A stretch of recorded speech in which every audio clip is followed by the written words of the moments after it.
ሰላም ጤና ይስጥልን ውድ የዩቲዩብ ቻናላችን ቤተሰቦች እንዴት ቆይታችኋል? እነሆ ከበጸሎት ሀብታሙ ኦፊሻል የዜና ሰዓታችን ላይ ደርሳችኋል። በቀጣዮቹ ደቂቃዎች ስለ ሰሜን ለንደኑ ክለብ አርሰናል የዝውውር ዜናዎችን የምንመለከት ይሆናል። አብሬያችሁ የሚቆየውን የካሊድ እንድሪስ እሆናለሁኝ። በዜና ሰዓታችን ላይ ስለ ቡርኖ ጉማሬሽ እንደዚሁም ስለነ ጁሊያን አልቫሬዝ አዳዲስ ዜናዎች እየተሰሙ ይገኛሉ ከአዳዲስ ምንጮች። እንደዚሁም አዲስ የዝውውር ኢላማ ከአርሰናል ጋር ስሙ እየተያያዘ ይገኛል።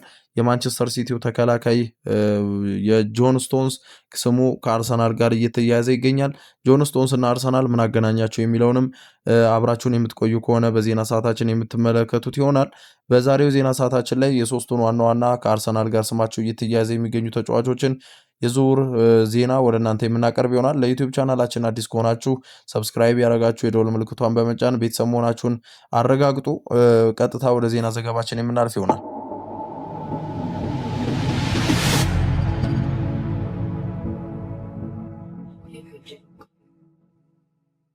ቀደም ብዬ እንዳነሳሁት የሶስት ተጫዋቾችን የዝውውር ዜናዎች የምንመለከት ይሆናል። በቅድሚያነት ከሰሜን ለንደኑ ክለብ አርሰናል ጋር ስሙ እየተያያዘ የሚገኘው የኒውካስትል ዩናይትዱ አማካኝ እንዲሁም የኒውካስትል ዩናይትዱ ካፒቴን አምፐል የሆነው ቡርኖ ጉማሬሽ ነው። አርሰናል በተደጋጋሚ ከዚህ ተጫዋች ጋር ስሙ እየተያያዘ ይገኛል። ከዓለም ዋንጫ በፊትም እንዲሁም መካከል ላይም በተለያዩ ጊዜያት ስሙ እየተያያዘ ይገኛል። አሁን ዘ ቴሌግራፍ እንዲሁም ዘ ኢንዲፔንደንት ይዘውት እንደወጡት መረጃ ከሆነ የክለቦቹ ድርድር አርሰናል ከዚህ ቀደም ያቀረባቸው 55 እና የ65 ሚሊዮን ፓውንድ የቃል ጥያቄዎች ውድቅ ተደርገውበታል። አሁን ግን ክለቡ የኒውካስትል ዩናይትድን አቋም ለመፈተሽ እንዲሁም ጥያቄዎችን ወደ ስምምነት ለማስጠጋት የ80 ሚሊዮን ፓውንድ በላይ የሆነ አዲስ ይፋዊ ጥያቄ ለማቅረብ እየተዘጋጀ እንደሚገኝ ዘ ኢንዲፔንደንት ይዞት በወጣው መረጃ ተመልክቻለሁኝ። ዘ ኢንዲፔንደንት እንዳለው ከሆነ ኒውካስትል ተጫዋቹን ለመልቀቅ ከ100 ሚሊዮን ፓውንድ በላይ ሊጠይቁ እንደሚችሉ ቢነገርም ከ80 ሚሊዮን በላይ በሆነ ሂሳብ ግን ለመደራደር ዝግጁ እንደሆኑ በርካታ የውስጥ አዋቂ ጋዜጠኞች እንደነገሩት ዘ ኢንዲፔንደንት ይዞት በወጣው መረጃ ላይ ተመልክቻለሁ። ኒውካስትል ዩናይትድ 80 ሚሊዮን ቋሚ ክፍያ እንዲሁም ከተጨማሪ ጥቅማ ጥቅሞች ጋር እስከ 100 ሚሊዮን የሚደርስ የዝውውር ሂሳብ ለሚያቀርብ ቡድን ቡርኖ ጉማሬሽን የመልቀቅ ቻንሳቸው ሰፊ ነው እየተባለ ይገኛል። ከዛ ውጪ ቡርኖ ጉማሬሽ ብራዚላዊ ኮከብ የሆነው ቡርኖ ጉማሬሽ ወደ አርሰናል ለመዘዋወር ከፍተኛ ፍላጎት እንዳለውም እንዲሁ ዘገባው ጨምሮ ገልጿል። አርሰናል ከተጫዋች ወኪሎች ጋር የ5 ዓመት የግል ጥቅማ ጥቅሞች ላይ ስምምነት ለመድረስም እንዲሁ ጥረት ላይ የሚገኝበት ሁኔታ ነው ያለው። ምናልባት የመሃል ሜዳውን ለማጠናከር ቡርኖ ጉማሬሽ ወደ አርሰናል የሚመጣ ከሆነ ከነ ዴክላን ራይስ ጋር የሚኖረው ጥምረት እጅግ በጣም ከባድ እንዲሁም ለአውሮፓ ክለቦችም ፈተና የሚሆን የመሃል ሜዳ ስፍራ ይሆናል ተብሎ ይጠበቃል። ለማንኛውም ቡርኖ ጉማሬሽ ወደ አርሰናል ለመፈረም አዲስ የዝውውር ጥያቄ አርሰናል ለማቅረብ ዝግጅት ላይ እንደሆነ ዘ ኢንዲፔንደንት ገልጿል ማለት ነው። በሁለተኛነት የምንመለከተው በተደጋጋሚ እንዲሁ ከአርሰናል ጋር ስሙ እየተያያዘ የሚገኘው የአትሌቲኮ ማድሪዱ አጥቂ ጁሊያን አልቫሬዝ ከክለቡ ለመልቀቅ ፍላጎት እንዳለው በይፋ ማሳወቁን ተከትሎ አርሰናል ሁኔታውን በቅርብ እየተከታተለ እንደሆነ ለረጅም ጊዜ ስንሰማ ነበር። አሁንም አርሰናል ለረጅም ጊዜ ክትትል ላይ እንዳለ የምናውቀው ነው። አሁንም ጁሊያን አልቫሬዝ ላይ ያለው ፍላጎት እንዳልተጠናቀቀ ዘገባዎች ያመላክታሉ። የአርሰናል ስፖርቲንግ ዳይሬክተር የሆኑት አንድሪያ ቤርታ ከተጫዋቹ ወኪሎች ጋር ቀጥታ ንግግር ጀምረዋል። አርሰናል ተጫዋቹን ለማግኘት ከፍተኛ የገንዘብ አቅርቦት ማለትም ከ120 እስከ 150 ሚሊዮን ፓውንድ የሚጠጋ ለማቅረብ ዝግጁ ነው የሚሉ ጋዜጠኞች እየተመለከትኩኝ ነበረ። ነገር ግን በርካታ አውቅ የሚባሉ ጋዜጠኞች ወይም ለአርሰናል ቅርብ የሚባሉ ጋዜጠኞች ይህንን ማረጋገጥ አልቻሉም። ያም ቢሆን ግን አትሌቲኮ ማድሪድ ተጫዋቹን በቀላል ገንዘብ ይለቀዋል ተብሎ አይታሰብም።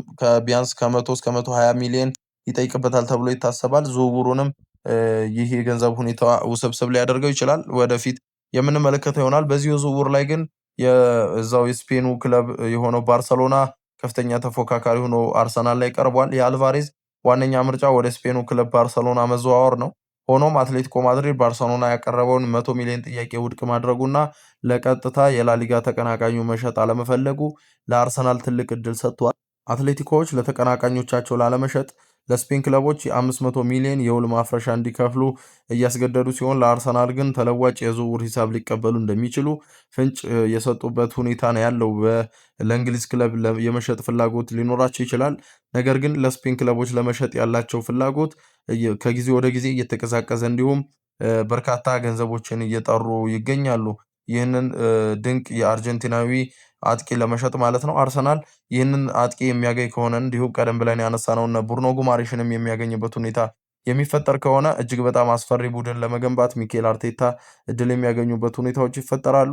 ከዛ ውጪ አዲስ የዝውውር ዜና እየተነሳ የሚገኘው በአርሰናል በኩል የማንቸስተር ሲቲው የቀድሞ ተከላካይ እንዲሁም አሁን በነፃ ወኪል የሚገኘው ጆን ስቶንስ ሆኗል። ጆን ስቶንስ የድንገተኛ ጊዜ መፍትሄ ወይም ደግሞ በመሃል የመጣ ድንገተኛ የዝውውር ዜና ሆኖ ተመልክቼዋለሁኝ። በፈረንሳይ ብሔራዊ ቡድን ለሀገሩ ሲጫወት የነበረው ዊሊያም ሳሊባ ጉዳት ማስተናገዱን ተከትሎ ለዊሊያም ሳሊባ ምትክ ይሆን ዘንድ በርካታ ተጫዋቾች ስማቸው ከአርሰናል ጋር እየተያዙ ይገኛሉ። በርካታ ጋዜጠኞች እንዲሁም በሶሻል ሚዲያዎች ላይ በበርካታ ሽፋን የተሰጠው ተከላካይ ጆን ስቶንስ ነው። ፕሪሚየር ሊጉን መልመዱን ተከትሎ እንዲሁም በፊት ማሰልጠኛ ጊዜያቸውም ሚኬል አርቴታ በምክትል አሰልጣኝነት ማንቸስተር ሲቲን በሚያሰለጥኑበት ጊዜ በደንብ የሚያውቁት ተጫዋች ነው የሚሉ በርካታ ዘገባዎች እየወጡ ይገኛሉ። ይህ ዝውውር በቀጥታ ከአርሰናል ተከላካይ ዊሊያም ሳሊባ የጀርባ ጉዳት ጋር የተያያዘ ሲሆን ዊሊያም ሳሊባ ባደረበት ጉዳት ምናልባት ሊጉ ከጀመረ በኋላ ለተወሰኑ ወራቶች ከሜዳ እንደሚርቅ ተረጋግጧል። ወይም ደግሞ ዊሊያም ሳሊባ ከኦፕራሲዮን ይልቅ በመልሶ ማገገም እንደተስማማ እየተገለጸ ይገኛል። ምክንያቱም ቀስ ብሎ ወደ ቡድን ለመመለስ ውሳኔውን አሳልፏል። ኦፕራሲዮን ወይም ደግሞ ቀዶ ጥገና ከማድረግ ይልቅ በራሱ የማገገም ሂደትን መምረጡን ተከትሎ አርሰናል እዚህ ቦታ ላይ ተተኪ ተጫዋች ለማስፈረም እንዲሁ እንቅስቃሴ እያደረገ ይገኛል። የሳሊባ ጉዳት ከበድ ያለ ይመስላል። ለወራት የሚያግደው ይመስላል። ከአርሰናል ቡድን የሚገነጥለው ይመስላል። ፈረንሳዊ ተከላካይ ዊሊያም ሳሊባ በደረሰበት የጀርባ ጉዳት ምክንያት ከ5 እስከ 6 ወራት ከሜዳ ሊርቅ እንደሚችል ጭምጭምታዎች እየተሰሙ ይገኛሉ።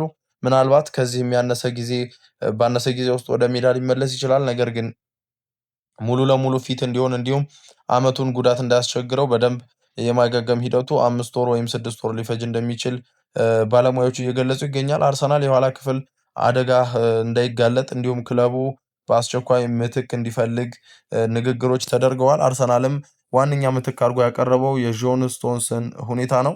ጆን ስቶንስ እንግሊዛዊ የ32 ዓመት ተከላካይ የሆነው ጆን ስቶንስ ከማንቸስተር ሲቲ ጋር ያለው ውል ካበቃ በኋላ በአሁኑ ሰዓት ነፃ ወኪል እንደሆነ የሚታወቅ ነው። ሚኬል አርቴታ ተጫዋቹን ቀደም ብዬም እንዳነሳሁት ከማንቸስተር ሲቲ ረዳት አሰልጣኝነት ጀምሮ በደንብ የሚያውቁት ለአጭር ጊዜ ውል በነፃ ለማስፈረም ፍላጎት አሳይተዋል።